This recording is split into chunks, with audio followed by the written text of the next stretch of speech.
Hello সবাইকে, welcome back to my another vlog. তো আজকের মিনি ভ্লগে তোমরা দেখেছো যে আমি সকাল থেকে কি করি না করি। তো আজ হচ্ছে আমার বাড়িতে পূর্ণিমা পুজো। তো তোমরা যারা লক্ষ্য করেছো, যারা দেখতে পাবে, আমার জগন্নাথগুলো থাকে হচ্ছে ওপরে সেলফটাতে, মানে কাঁচের ওপরে। তো আজকে তাদেরকে আমি গোপালের সামনেটাতে আসনে বসিয়েছি।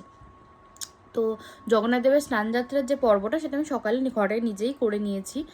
কারণ আমি পূর্ণিমা পুজো করি বেসিক্যালি আফটারনুনে, মানে 4টে, 4:30, 5টা এরকম টাইমে। তো আজ যেহেতু ছিল 8টার নাগাদ হয়তো পূর্ণিমা ছাড়বে, তো আমি তাই জন্য বলেছিলাম মামাকে যে তুমি 4টে, 4:30 নাগাদ চলে এসো। তো মামা ওরকমই আর কি বললো ঠিক আছে চলে আসবো। তো আমি মানে কি বলবো, জগন্নাথ দেবকে হয়তো 108টা কলসি দিয়ে স্নান করাতে পারিনি, কারণ আমার তো বাড়ির ছোটো ছোটো জগন্নাথ। তাই আমি 8টা কলসি দিয়ে স্নান করানোর আর কি চেষ্টা করেছি। 8টা কলসি দিয়ে করেছি, যা যা আর কি দরকার হয় সে সব কিছুই করেছি। এবার বাকিটা ওপরবেলা যতটুকু ইচ্ছা আছে ততটুকু আমাকে দিয়ে করিয়েছি, এটুকুই বলবো। আর যেহেতু আমি আমি ভোগ করি, ভগবানের যতটুকু ইচ্ছা আমি হয়তো তাই জন্যই পারি, আমি ভোগ রান্না করি। অনেক পদের ভোগ রান্না করি। তোমরা হয়তো আমার পুরনো যারা ব্লগ ভিডিও দেখেছো তারা দেখতে পাবে যে আমি প্রত্যেক পূর্ণিমাতে পুজো করি, ইনফ্যাক্ট আমি ভোগ করি। আর কত প্রকারের ভোগ থাকে সেটা তোমরা অবভিয়াসলি দেখেছো। তো আজকেও সেরকমই, জানি না কতদূর কী হবে। যেহেতু জগন্নাথ দেবের মানে আমার বাড়িতে এটা প্রথম আর কি স্নানযাত্রা। ইনফ্যাক্ট বলতে বাড়িতে ছিল না আমি আসাতে, মানে আমি এবছর জানুয়ারিতে গোপালকে এনেছি আমার বাড়িতে, আমার বাবা আমাকে দিয়েছে। আমার এটা মানে চরম সৌভাগ্য যে আমার বাবা, মানে আমি গোপালকে রাখতে পেরেছি, তার সেবা আমি করতে পারছি। ইনফ্যাক্ট বাবা মা যখন পুরী গিয়েছিলো তখন আমার জন্য জগন্নাথ দেব, দাও বলরাম আর সুভদ্রা মাকেও এনে দিয়েছিল। তো এটা মানুষের মানে কি বলবো, এটা আমার হয়তো ভাগ্যে ছিল যে আমি এনাদের সেবা করব, তাই আমি করতে পারছি। এটা ভগবানের অশেষ, মানে আমি ভগবানকে অশেষ অশেষ অশেষ কৃপা জানাই তার জন্য। তো চলো আজকে কি ভোগ রান্না হচ্ছে, কি হচ্ছে সব তোমাদের সাথে তো শেয়ার করবোই, দেখা যাক। তো এখানে আমি সব মানে যা যা সবজি হবে সেসব কাটতে বসে গেছি। তো তোমরা আমি প্রথমে ভাজাভাজিটা কাটি শুরুতেই, এটা প্রত্যেকবার। এখানে পোলাওয়ের গাজর 3 রকমের ভাজা, অন্যবার তাও 5-7 রকমের থাকে। এবারে জানি না, হয়তো ওপরবেলার ইচ্ছা 3 রকম, তাই 3 রকমেরই হয়েছে। ভাজাভাজি কেটে নিয়েছি। আর ছিল বাঁধাকপি আর দুধের, আমি আজকে যেহেতু মানে লেবু দিয়ে ছানা করেছিলাম জগন্নাথ দেবের জন্য, জানি না মন চাইলো তাই করলাম। আর এখানে আমি পোলাওয়ের চালটা মেখে নিচ্ছিলাম, আর ওই সাইডে কাঁচকলা সিদ্ধ হয়ে গেছে, ওর বড়াগুলো ভাজতেও দেওয়া হয়েছিল। তো মানে আজকে আমি সেভাবে কোনো ভিডিও নিতে পারিনি রান্নার, কারণ তোমরা তো মানে জানোই আমার ট্রাইপডের কী অবস্থা। আজকে আমার কপাল এত খারাপ যে আমি এটা ডাবও পাইনি। তো আমাকে যথারীতি নারকেল দিতে মানে বসানো হয়েছে, আর আমি এখানে সমস্ত জোগাড় করে নিয়েছি। যেহেতু আমার বাটোতে পুজো হয়, তাই বাটোতে সব কিছু মানে লক্ষ্মীনারায়ণের নিয়ে রেখে সব কিছু করেছি। তা করতে করতেই দেখো ঝমঝম ঝমঝম করে বৃষ্টি শুরু হয়ে গেল, কারেন্টও ছিল না অনেকক্ষণ, প্রায় 1.5-2 ঘন্টা মতো।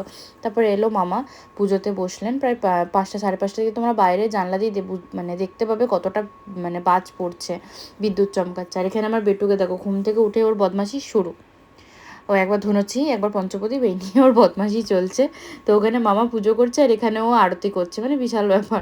আর এখানে দেখো শাক বাজাবে, তো শাক বাজানোতে একদম মানে কি বলবো, পু করে আবার আওয়াজ করে, মানে আলাদাই। তোমাদেরকে ওটা শেয়ার করবো। তো পুজো হয়ে যাওয়ার পর এখানে আমি সমস্ত প্রসাদ বেড়ে নিয়েছি, যেহেতু আমি পুরো পাড়াতে প্রসাদ দিই। তো ফাইনালি আমার ঠাকুরঘর পরিষ্কার হয়ে আমি জগন্নাথ দেবকে মানে শুয়ে দিয়েছি।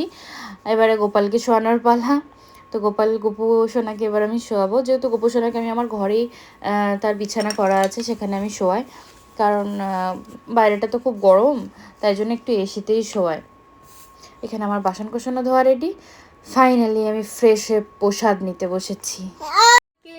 তো তোমরা দেখলে আজকে আমার বাড়িতে মানে পূর্ণিমা পুজো ছিল, সাথে জগন্নাথ দেবের স্নানযাত্রাও ছিল, যেটার আমি কোনোরকম কোনো ভিডিও নিতে পারিনি, কারণ দুঃখের বিষয় কালকে তোমাদেরকে বলেছি যে আমার ট্রাইপডটা ভেঙে গেছে কোনো কারণবশত।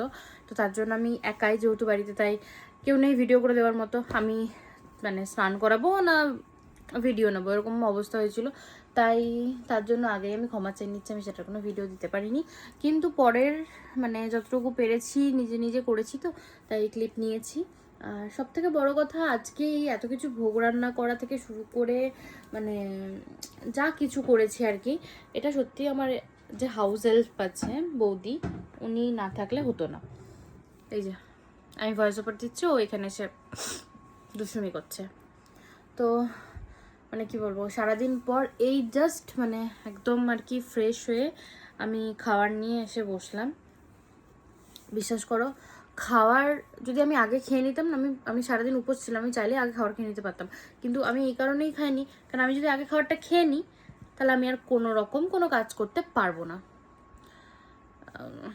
এটা আমি জানি না আমার সাথে হয়, এটা আরও কারোর সাথে হয় কিনা আমি সত্যিই জানি না, যে সারাদিন উপোসের পর যখন পেটে খাবার পড়ে তখন আমার শরীর চলে না, আমি ল্যাদ খেয়ে পড়ে থাকি। তো তাই জন্য আমি সমস্ত কাজ করে, ঠাকুর ঘর পরিষ্কার করে, বাসন বাসন ধুয়ে সব কিছু করে আমি তারপরে খাবার খেলাম। আর আমার একটা কথা আছে জানো, মানে আমার এটা মনে হয় যে রাতের কাজটা রাতে সেরে রাখা ভালো, কারণ এটা রাত পেরিয়ে যখন সকালে চলে যাবে না, এই মানে আমাদের আর কি মানে আমরা যারা আর কি ওয়াইফ বউরা যারা আছি, এটা তাদের জন্য একটা এক্সট্রা কাজের মধ্যে পড়ে যায়, কারণ সারাদিনের প্রচুর হেক্টিক শিডিউল থাকে, তার মাঝখানে যদি আবার এইসব গোছানো কাছে নিয়ে, সেটা একটা এক্সট্রা। আমার মনে হয় রাতের কাজটা রাতে করে নেওয়া ভালো, তার জন্য আমি সমস্ত কিছু রাতেই করে নিই। তারপরে আজকে একটা সুবিধা ছিল, আমি ওই বাটো যেটাতে আমি পুজো করি সেটাও আর কি পরিষ্কার করে নিয়েছি, কারণ আজকে পূর্ণিমা ছেড়ে গেছিলো।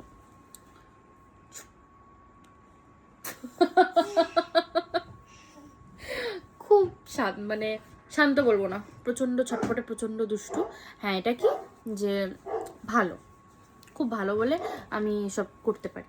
তো চলো, দেখা হবে তোমার সাথে আবার একটা নতুন ভ্লগ। আজকের মতো টাটা টাটা করে দাও।